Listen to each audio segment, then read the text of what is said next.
Just took the Skyliner against my better judgment in a windy night. And it was a slow ride over. Very likely due to wind gusts. It's funny, over at Riviera, you can feel the wind.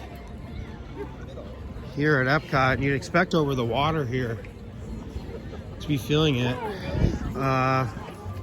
It's coming straight from the north, maybe not, because right here you'd be blocked from all that. So the telltale will be we start to feel wind once we round this corner and work our way to the theater, which actually looks extremely crowded. Oh boy.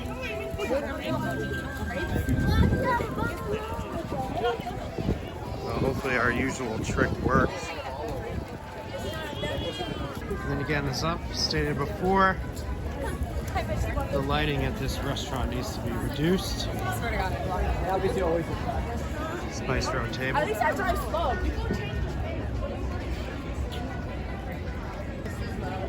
So we're here to see Disney on Broadway. The final performance, I believe. This is why I fear it might be very crowded, but again, they're doing the dining reserve. Usually seats open up.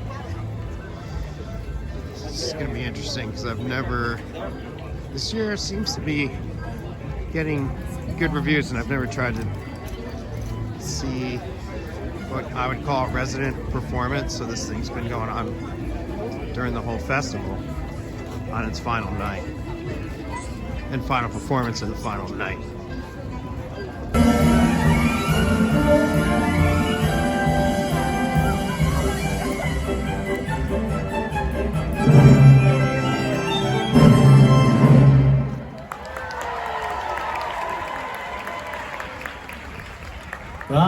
Bonsoir mes amis, welcome to a night of enchantment. Tonight we celebrate Beauty and the Beast. From its magical Broadway beginnings to the dazzling new North American town. That was the one that started it all. That song reminds me how we all began. I wasn't always so charming. You've come a long way, you know. Because of you. When Beauty and the Beast opened in 1995, no one knew if audiences would follow a talking candlestick and a teapot into the theater. But follow they did. Susan, you were the original Belle on Broadway.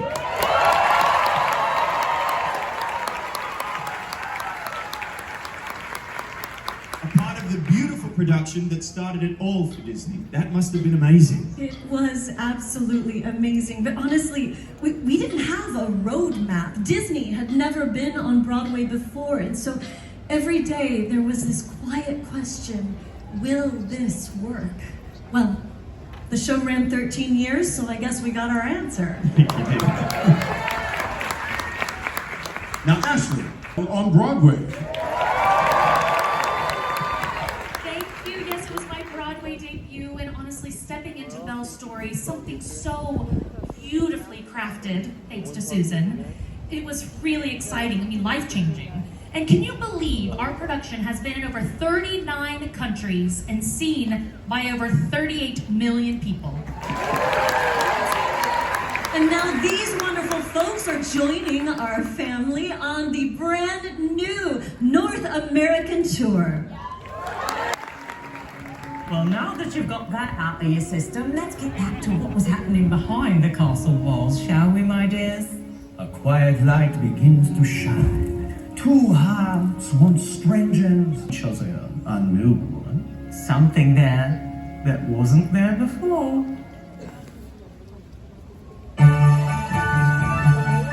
There's something sweet and almost kind, but he was mean and he was coarse and unrefined. And now he's dear, it's so unsure.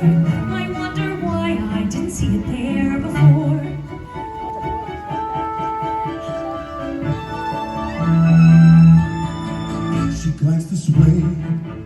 thought I saw. And when we touched, she didn't shudder at my paw. No, it can't be, I'll just ignore. But then she never looked at me that way before.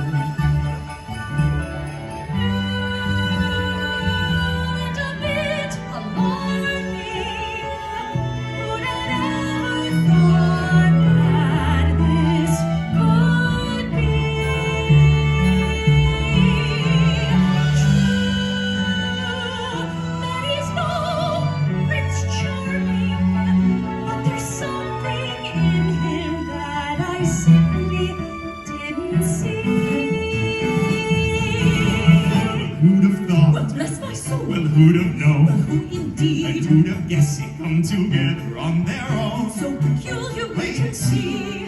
A few days more, there may be something there that wasn't there before. Perhaps there's something there that wasn't there before. There may be something there that wasn't there before.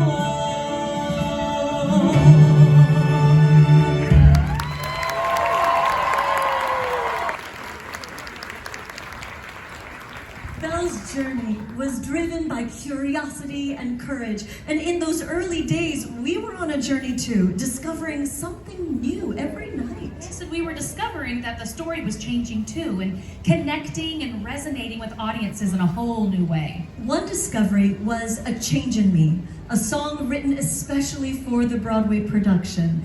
And tonight, our journey continues. Yes.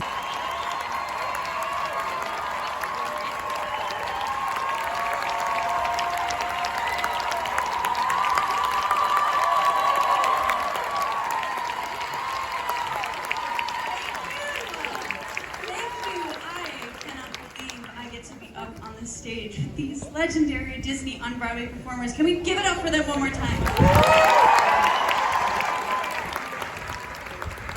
To celebrate the legacy that Susan and Ashley brought to the show and to its continued success, the three of us would like to sing an arrangement written especially for you at EPCOT. This is Home.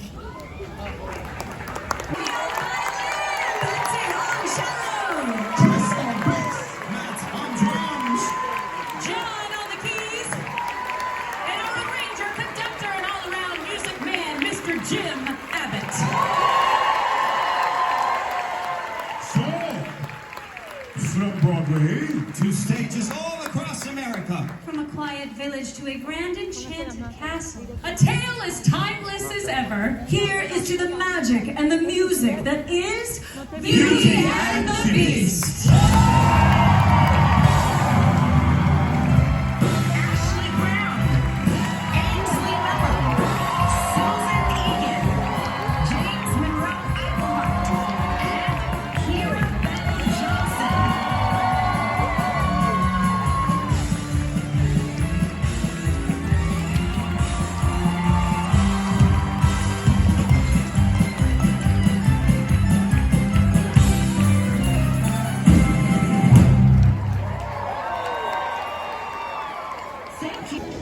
I thoroughly enjoyed Disney on Broadway.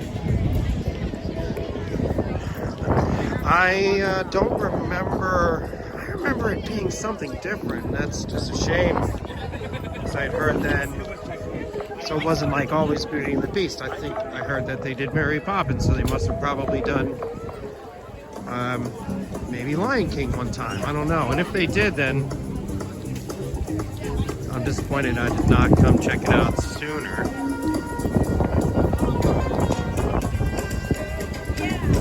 I've had plenty of days where I've gotten out recently at 4:30. Usually I try to stay late, we call extend my shift. And maybe half the time I get to, but it is really windy. So as I mentioned, now that you're here across the water, where all that land stuff from Canada and the show building from Soarin' isn't blocking. Feeling this wind. It's debating going to Magic Kingdom because of it turning so cold after being a very warm day. kind of thinking people will ditch the park and I might be able to get on Tron for the first time. I don't want to wait an hour. I don't have my Bluetooth with me, so I can't like watch a movie.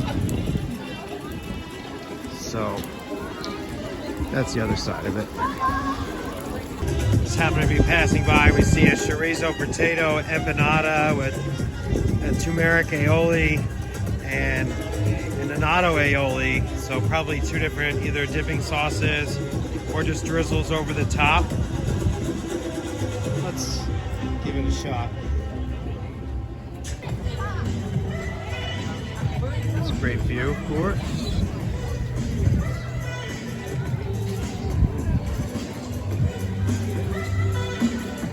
Featured many times on this channel, the walkout of one of the concerts or another. Welcome back to the Riviera. I shouldn't say welcome back because I don't think I started filming until I got to EPCOT. Across the lake there, of course, is Caribbean Beach. The building in the front there is the foreground. Part of Sebastian's Bistro. I had a couple of guests telling me yesterday, that they had an amazing meal there. I have not eaten there in quite some time, but it's on my list. I like the location. I really want to go to the Coronado restaurant that's in the middle of the lake. I don't think Disney runs that one.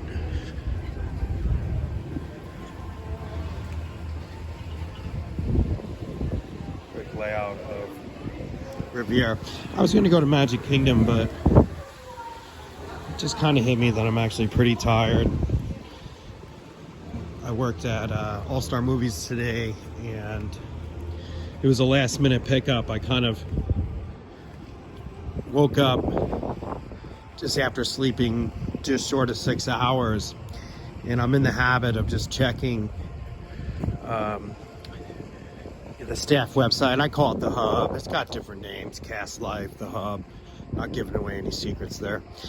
And at 7:40, 7:30, something like that. It was later than 7:30. It was like 7:40, 7:45. I saw that All-Star Movies was looking for somebody to get there at 9 o'clock for a 7.5 hour shift. So I debated it for a little while, and I eventually picked it up. But in other words, so I'm on a little bit of a short sleep. And, you know, as always, I'm going to regret not going to Magic to go ride Tron. But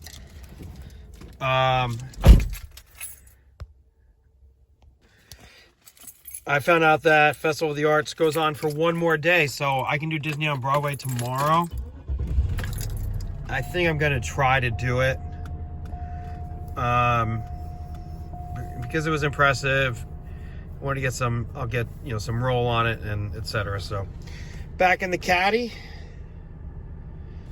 We're gonna call it a night.